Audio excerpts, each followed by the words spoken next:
So ito mga pillows na ito yung nabili ko kanina, kaya hindi naman siya napakamura, but it's a lot cheaper compared to the ones that I bought, where I bought those brown ones.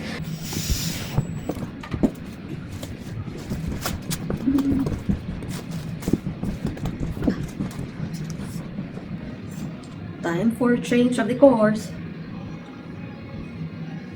Palit-palit na naman tayo ng decors kasi pang Christmas ito. Tapos ng Christmas.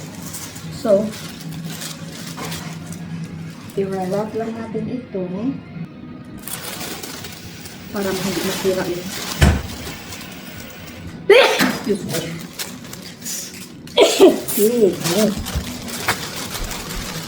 Glitters. Ayan. Tapos lagay lang natin sa ating baong. Baong.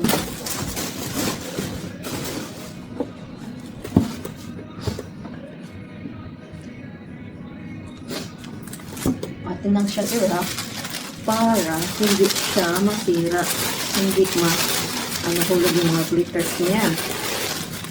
Flowers for you. So, dyan ka lang muna. And now, we are going to use this one. Syempre, boho style yung decor natin ay gagamitin natin ito para sa ating bagong floral arrangement. Tingnan niyo yung nabili ko. Ito yung mga mahal, guys. Itong isa, $4.99 plus 40% off. So, ewan ko mga $2 something isa. $2 something, di ba? $100 na yan. 100 pesos na yan sa Philippines. Ay, talaga. So, ito yung spring decor. I-bend lang natin siya para... Okay. Ayaw niya. Oh my goodness.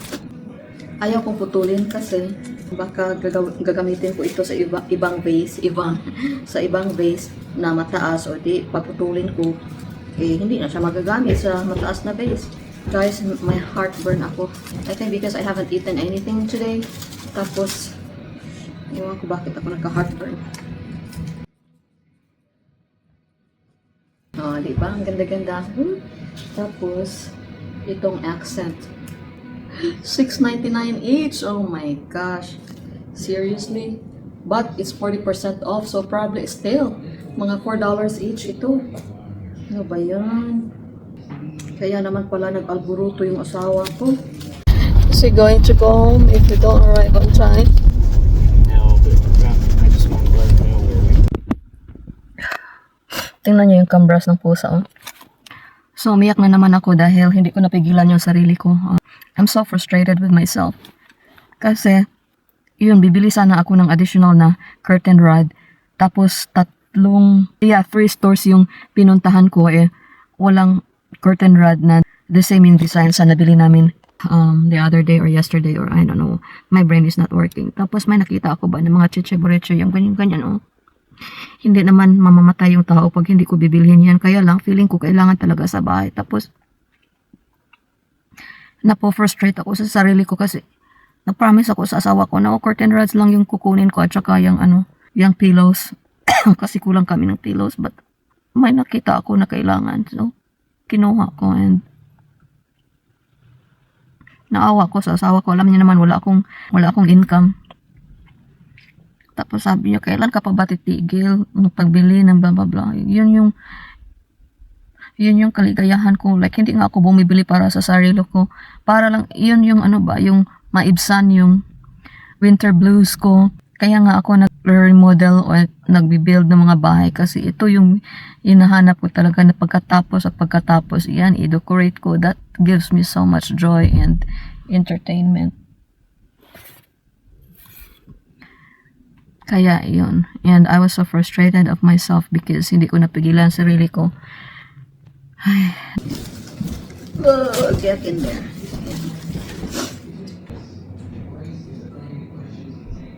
As useless, po-fold lang natin itong stem niya para in the future, kung magagamit ko siya sa ibang vase, hindi na tayo magka-problema.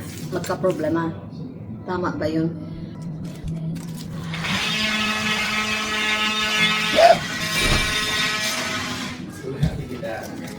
Huh? Yeah, we'll just have to try to find another one of those pieces. Well, biscotti, I think, is not supposed to be. I need to return that. That usually would eat with coffee. Yan. Okay na ito. Tadading! Okay, so time for us to get rid of our Christmas decors kasi tapos ng Pasko. Yan, atin na itong i-wrap. Tapos, papalitan na natin ng ibang decorations. Sayang no, parang kailan lang ako nag-decorate dito. Tapos, tatanggalin ka agad. Ganun talaga eh. So, wala namang sayang-sayang sa mga pag-decorate, di ba? Kasi, nai-enjoy ako. Stress reliever ko yan. So, atin lang ilalagay dito sa ating kaban. So I tried it. Yan. Dapat, what do you call this one? Yung mga breakables natin ay dapat naka-wrap sa bubble wrap. Kasi, maano siya, masisira siya. Ito na. Ito, mga candies, isi-serve natin ito. Lagay ko lang muna ito dito. Ilagay natin sa salad. Pwede muna kasi ilagay natin sa and then, we are going to change our table liner. I have it in here. It's also mine.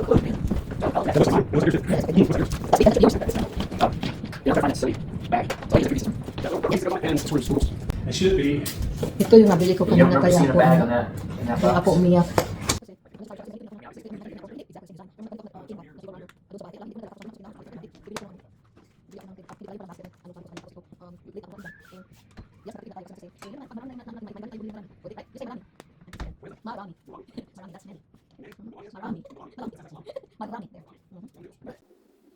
Hi guys, good morning, good afternoon, good evening, good midnight to all my friends near and far. This is Marilyn, your friendly Filipina carpentera na hindi na carpentera dito sa America. Anong hindi? Magka-carpentera pa rin ako guys kasi itong bahay namin na ito ongoing yung construction kasi doon sa basement ay hindi pa talaga natapos. But in a way, dito sa main floor, kaunting-kaunti na lang talaga. In fact, dito ngayon ako natutulog sa aming bagong bahay. So, woot, woot, woot, woot. Happy New Year, Happy New Year, Happy New Year sa inyong lahat. Kumusta na po kayo? Kumusta ang ating New Year? I hope and pray that everybody is doing okay. At kung ako naman po ang inyong tatanungin, kahit walang nagtatanong ay okay lang po by God's grace. At heto, nabibisi sa dismantle ng aking mga Christmas decors. Kasi dito sa America, guys, after December 31st, January 1st, yun, mga first week, second week of January, dapat tatanggalin na ang ating mga Christmas decors. Anyway, nandito tayo ngayon at gagamitin natin ang ating container. Ito, guys, binigay ito ng aking mother-in-law. So, we have a new house and we have a new rice cooker. So, woot, woot, woot. And since gagamitin na namin yung rice cooker, ito na lang yung gagamitin natin para magiging container sa ating mga cheche-boreche dito. First is, ito, diba, binili ko ito long time ago. Tapos, tatanggalan ko ng ating battery so that I can use the batteries next year. This year, at the end of this year, pag nag-decorate na naman tayo. Ayan. Alright. I hope okay lang dyan sa Pilipinas, guys. Ang gulo-gulo talaga dito sa Amerika. My gosh, wag na kayong pumunta dito. Ay, naku, ang daming mga rallies, ang daming mga boycotts, ang daming mga away, tapos nagwawala na yung mga tao. Pero, ganun talaga. Nasa Bible yan, di ba? Na pag before dadating si Jesus, naku, mag-aaway-away talaga yung mga tao, magkaroon ng digmaan at iba pa. Wala, hindi kasi itong aking container. Siguro dalawa lang yung ilalagay ko dito. No? Tapos hindi pa masara. Oh my goodness. So what will I do? Ayoko namang masira ito. Parang hindi ito bagay dito. So, change container tayo. Kasi ayoko masira ang mga chiche-boreche ko. Yan.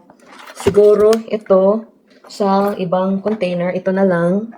Together with my tadang! Yan. Ang ating napakakusgano na canteen. I don't know kung may battery pa kasi may Noreco pa siya or Meralco pa siya. But anyway, saan na ba ako? Grabe talaga ang mga pricing dito, guys. Wala akong screw. So, sorry, but dyan ka na lang muna batteries. So, yun. Kasi lately, di ba, very controversial itong aming bagong presidente. But then, we really support him. I mean, ako and my husband, we really support him because he has big visions for America. And I really salute his courage and audacity to cut these nonsense countries that are like really oppressing other people. So yun, oh, di ba? Venezuela president, oh my gosh, saan ka makakakita ng presidente na dadakipin sa kanyang bahay? See, grabe yung ano namin dito, military namin tactics namin dito. Tapos nung ilang buwan, binumba ng na dito sa Amerika yung Iran. O wala na silang nuclear power. So ganun, kasi alam ng presidente namin na itong mga countries na ito, number one, itong Venezuela president ay number one, druggy siya, guys. Yung business niya is nagsusupport siya ng drugs. And not only that, binigyan na ng warning ang Venezuela ng American. Yun, pa rin, ang tigas pa rin ng ulo. So, yun, dinakip siya, nandito na siya ngayon sa Amerika at nakukulong na siya. Kasi, ang daming namamatay ng mga bata dito, guys, na mga teenagers because of drugs. You know? And where do these drugs come from? From those countries. From Mexico, from Colombia, from China. Itong mga fentanyl na fake na, oh my gosh, ang dami talagang namamatay na fentanyl. Tapos saan galing ito? Galing China. Mga swapang ba na mga mamukhang pera na parang hindi sila mamamatay. Gusto nilang yumaman ng instant at the expense of the death of our young people here. So yun. Tapos, ito Venezuela, 75% of their, kasi rich sila ng oil So itong Venezuela, 75% ng kanilang oil ay binibinta nila sa China. And you know, China is very, alam niyo naman, yung China napaka-bully na Southeast Asian countries na sakupan ng Pilipinas, ng Vietnam, ng Taiwan at kung ano-ano pa, sasakupin nila. Gusto nilang sakupin lahat ng mundo. Like, come on, don't be greedy. Wag naman, ang laki-laki ng nyo, continent nyo, China. Di ba? Gusto pa nilang akupin yung 1/3 of the marine trade that goes through Asian countries, through dito sa atin. Kaya, yung Spratly Island natin at iba pang mga island natin, kahit ang layo-layo nila, yun, sinasakop nila. Yun ang tinatawag na bully. Dahil alam nila na wala tayong kakayahan na mag-fight sa kanila.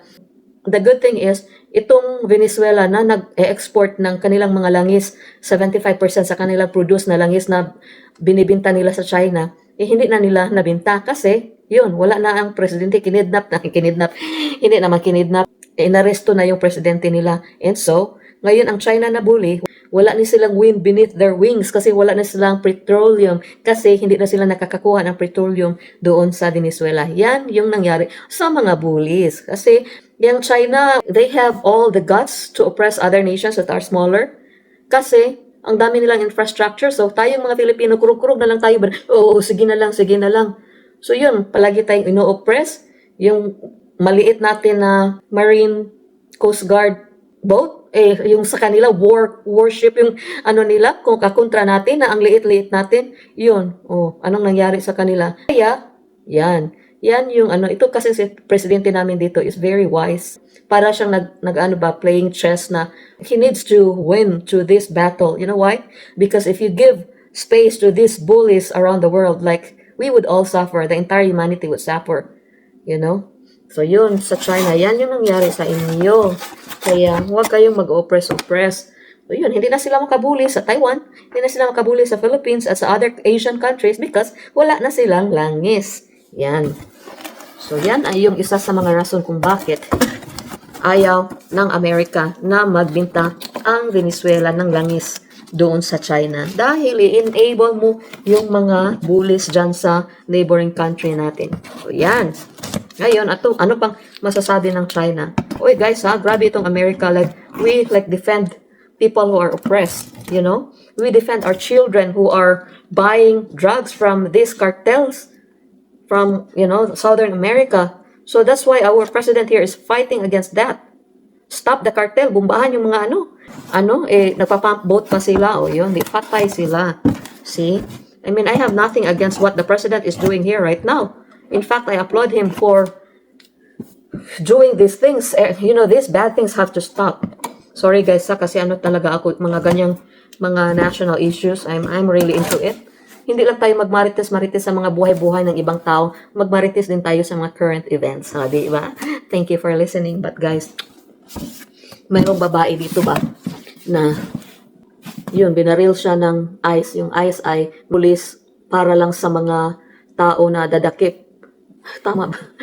ICE here are police officers that would catch illegal immigrants, which is, I'm really okay with that because there are so many illegal immigrants dito sa America who are doing bad stuffs. They're members of gangs and stuff like that. So they have to go back.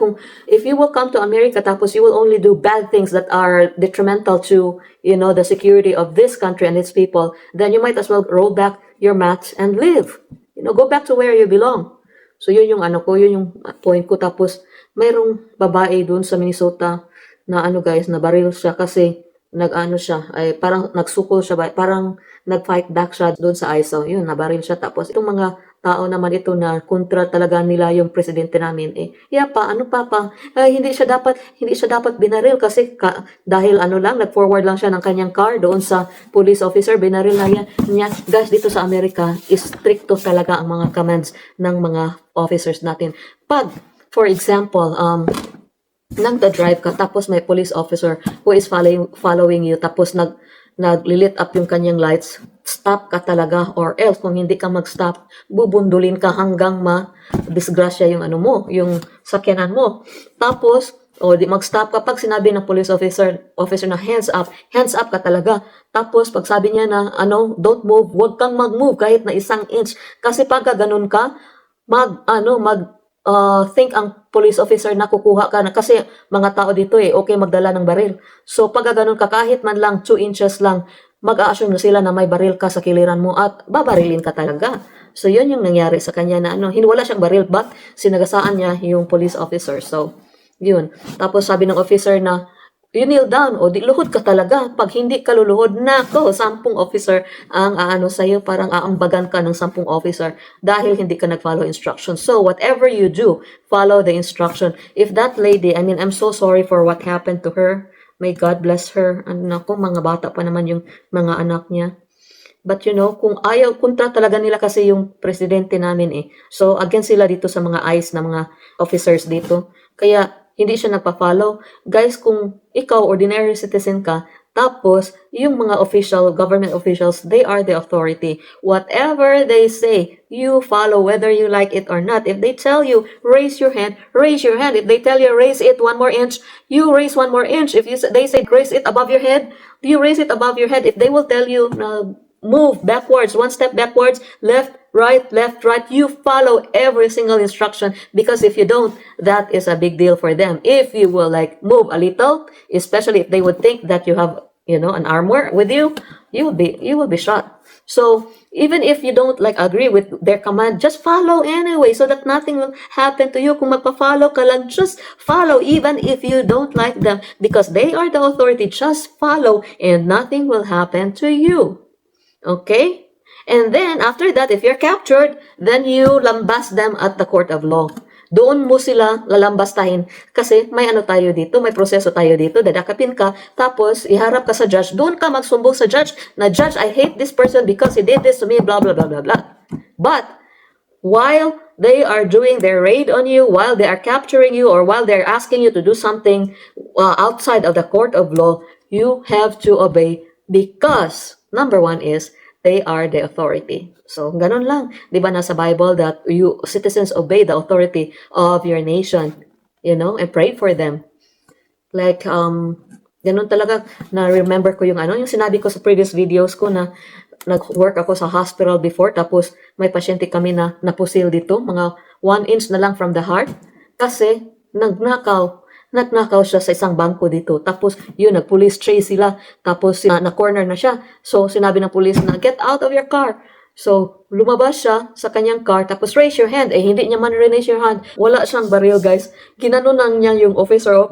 Yung ganun ba? Yung officer is malayo sa kanya. Anong alam mo kung may pusil na maliit ka dyan? Di ba? Ginanon niya yung officer. Pinusil siya. Pinusil siya talaga or binaril siya talaga. Buti na lang nung nakausap ko siya. Sabi ko, may plano ang Panginoon sa iyo, hindi itong pagnanakaw. Sabi ko sa kanya, ko sa iyo yung link sa baba, sa description below, kung paano ko sinermonan yung magnanakaw, kriminal na pumunta doon sa hospital namin. Oh my gosh. So sabi niya sa akin at the end of, my conversations, nung sinermonan ko siya, sabi niya na, siguro binigyan ako ng Panginoon ng pangalawang chance just so I will be able to talk to you kasi yung sugat ng bala sa kanyang puso, guys, 1 inch na lang tagos sa kanyang puso and he could have been dead, So yun yung moral lesson dito. Huwag kayong mag-rebelde sa authorities, especially if you come to America.